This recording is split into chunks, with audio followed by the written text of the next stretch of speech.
Hey there, English explorers. Welcome to ABC Learning English, where learning is fun, easy, and full of surprises. New words, real conversations, smart tips, all in one place. Let's dive in and level up your English today. And don't forget to subscribe our channel. Let's go.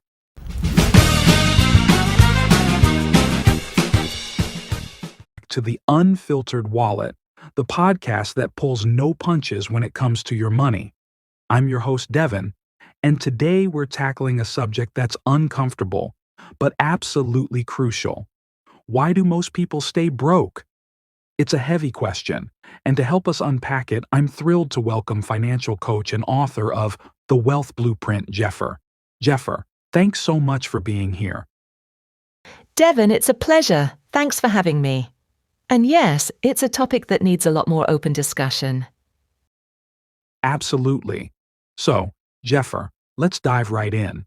We see the stats, we hear the stories. People living paycheck to paycheck, drowning in debt, unable to save. In your experience, what's the number one overarching reason most people find themselves stuck in this cycle? That's a big question, Devin, and it's rarely just one thing. But if I had to point to a foundational issue, it's a combination of mindset and a lack of practical financial literacy. People often operate from a place of fear or scarcity when it comes to money, and they simply haven't been taught the fundamental rules of the game. Mindset and literacy. Let's break that down. Starting with mindset, what kind of limiting beliefs do you see holding people back? Oh, there are so many. I'm just not good with money. Rich people are greedy. It takes money to make money, and I don't have any. I'll start saving when I earn more. These narratives become self-fulfilling prophecies. If you believe you're destined to be broke, your actions will often align with that belief, subconsciously sabotaging any progress. 4. It starts with awareness. Acknowledge the belief. Question its origin. Is it truly yours or something you inherited from your upbringing or society? Then consciously replace it with an empowering one. For example, instead of "I'm bad with money," try "I am capable of learning how to manage my money effectively." It sounds simple, but that internal dialogue shift is monumental. That's powerful. It's like we're pre-programming ourselves for failure. So, if someone recognizes they have these limiting beliefs, how do they even begin to change that? Budgeting is a piece of it, definitely, but it's broader. It's not understanding the true cost of debt, especially high-interest consumer debt. It's not knowing how compound interest can work for you through investing or against you through loans. It's being unaware of basic investment vehicles or retirement planning. Many people are essentially navigating a complex financial world with a very outdated or incomplete map. So true. Okay, let's pivot to the other pillar you mentioned, financial literacy, or the lack thereof. Where are people going wrong here? Is it just about not knowing how to budget? Precisely. The spending trap is multifaceted. 1. Impulse buying and emotional spending.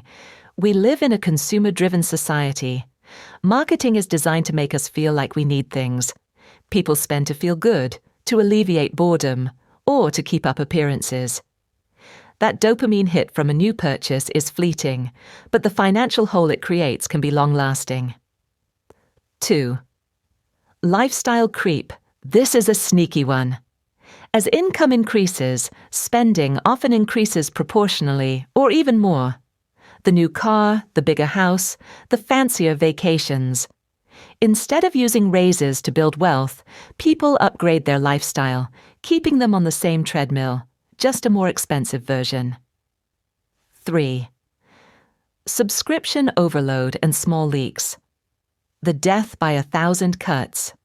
Multiple streaming services, gym memberships you don't use, daily gourmet coffees.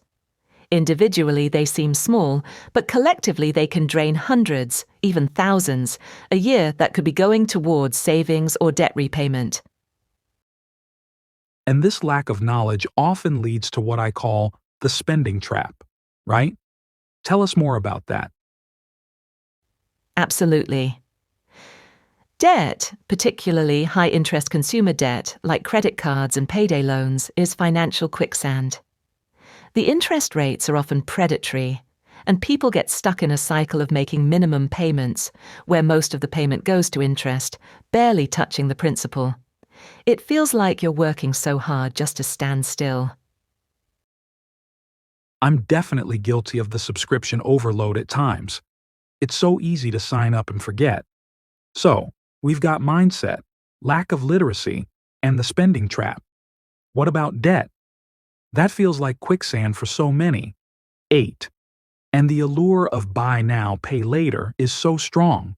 What's your advice for someone feeling crushed by debt?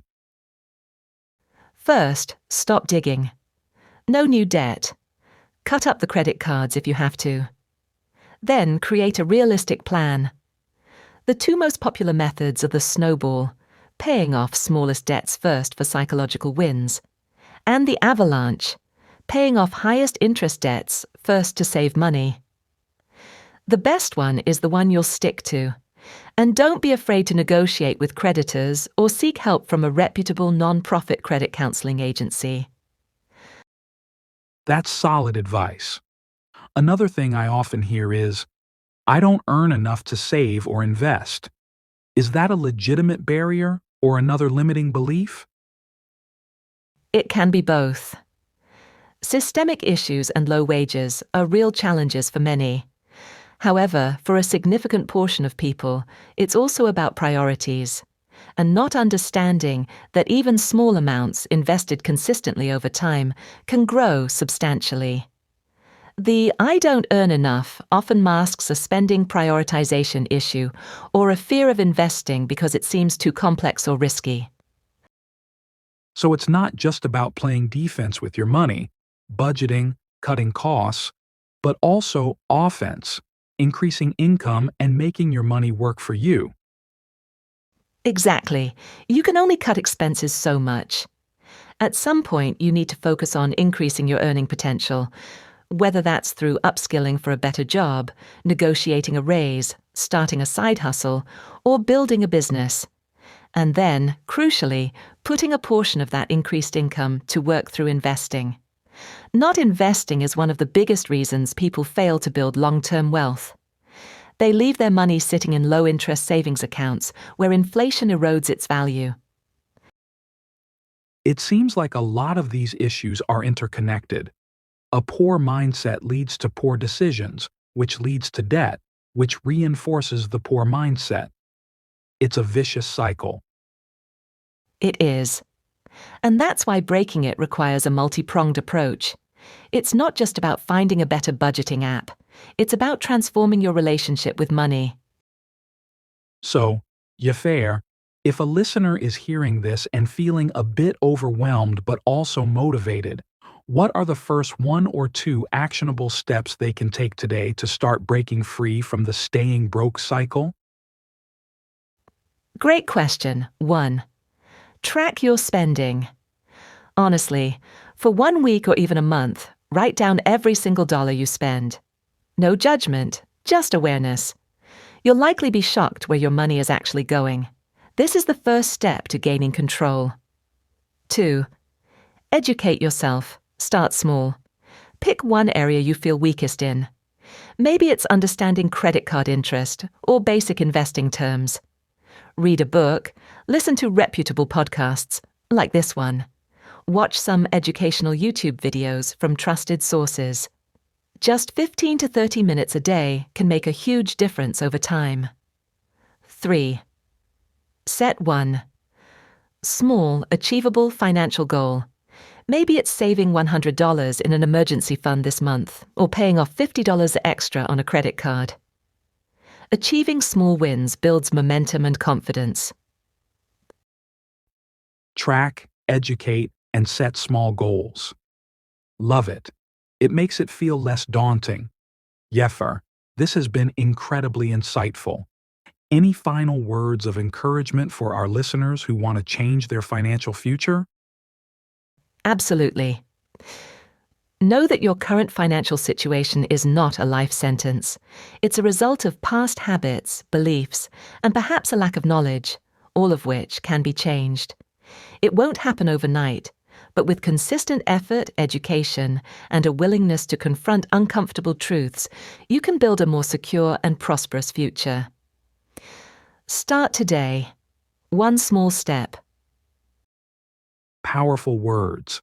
Yeffer, thank you so much for sharing your wisdom with us on the Unfiltered Wallet. Where can our listeners find out more about you and your work? They can subscribe my channel to get more educational content for increasing their knowledge and wisdom. Fantastic. We'll link all of that in the show notes. And to our listeners, thank you for tuning in. I hope this conversation has sparked something in you. Remember, understanding why people stay broke is the first step to ensuring you don't. Join us next time on The Unfiltered Wallet when we'll be discussing. Until then, take control of your wallet and take control of your life.